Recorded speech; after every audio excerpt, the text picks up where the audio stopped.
அனைவருக்கும் வணக்கம். ஒரு பிஸ்னஸ்மேன் அவர் பிஸ்னஸ் நல்லா போயிட்டுருக்குது.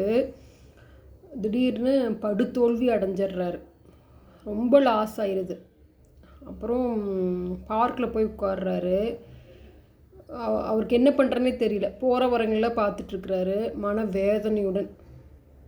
ஒரு கட்டத்தில் அவர் இறந்துடலாம், இந்த பூமி விட்டு போயிடலாம், இனி நம்மளால் ஒன்றும் முடியாது அப்படின்னு சொல்லி முடிவெடுத்துடுறாரு. அப்புறம் நேராக போயிட்டே இருக்கிறாரு.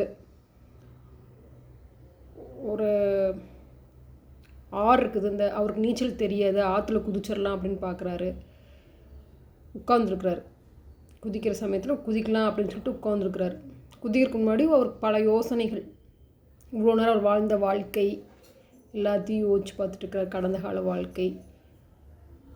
அப்புறம் அந்த இடத்துல ஒரு குப்பை தொட்டி இருக்குது. அந்த இடத்துல ஒரு மனுஷன் வர்றான்.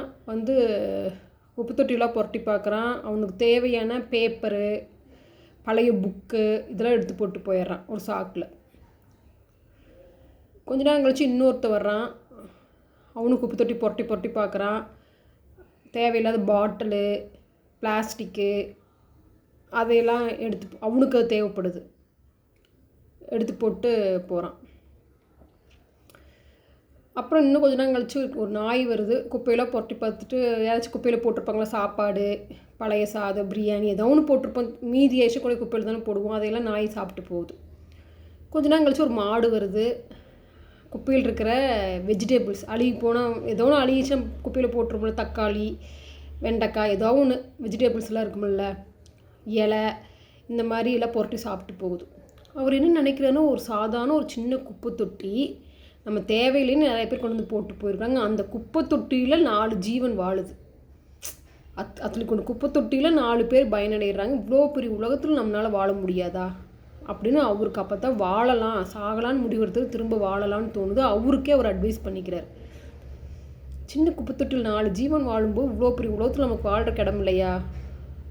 ஸோ திரும்ப அவர் உட்காந்து யோசிக்கிறாரு, என்ன மிஸ்டேக் பண்ணோம், இப்போ பண்ண பிஸ்னஸில் என்ன மிஸ்டேக் பண்ணணும்னு உட்காந்து ஆராய்ஞ்சு பார்த்து திரும்ப முயற்சி பண்ணுறாரு. திரும்ப முயற்சி பண்ணி பழைய நிலைமைக்கே வந்துடுறாரு. நல்லா டெவலப் ஆயிடுறாரு. ஸோ இந்த கதையில் நம்ம என்ன தெரிஞ்சுக்கிட்டோம் அப்படின்னா, முயற்சி பண்ணணுங்க. வெற்றியோ தோல்வியோ முயற்சி பண்ணணும். அது நம்மளுடைய கடமை. அது வெற்றி வந்தாலும் சரி, தோல்வி வந்தாலும் சரி, அது நம்ம தப்பு இல்லை, நம்ம பிழை இல்லை. பட் முயற்சி பண்ணாமல் இருக்கிறது தாங்க தப்பு.